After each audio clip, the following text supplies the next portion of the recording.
Jadi macam mana pula kalau diorang gunakan alternatif IVF untuk mendapatkan anak? Ada tak probability untuk berjaya orang yang ada PCOS ni dapatkan anak melalui IVF? Apa pendapat doktor? Perawatan IVF boleh dikatakan sangat berjaya untuk pasien yang ada PCOS. Because doktor selalu cakap PCOS ni, kalau kita compare PCOS dengan endometriosis. To me, PCOS is just like a software problem. But endometriosis is a hardware problem. Macam komputer you, mana yang lebih senang you nak betulkan? Software ke hardware? Software lah kan? Software kot. Kalau software lah. Kalau in terms in the body mungkin software, sebab hardware nak tukar dengan apa kan?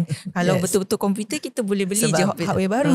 Betul. Sebab PCOS ni dia hanyalah masalah ketidakseimbangan hormon. Dia tak ada masalah fallopian tube tersumbat ke, fallopian tube abnormal ke, bengkak ke. Dia tak ada masalah macam tu. Dia hanya ada masalah hormon yang tak seimbang. Jadi bila kita boleh rawat masalah tu, ya, macam contohnya dekat IVF center, memang pesakit PCOS ni memang among one of the common patient in the IVF center. Ya. So yang PCOS ni kita boleh orang cakap, kita boleh beggar-beggarkan ya, dengan hormon-hormon ya, sebab dia tak ada masalah tersumbat. As long as kita berupaya untuk keluarkan telur daripada ovari tu, insyaAllah they can do IVF.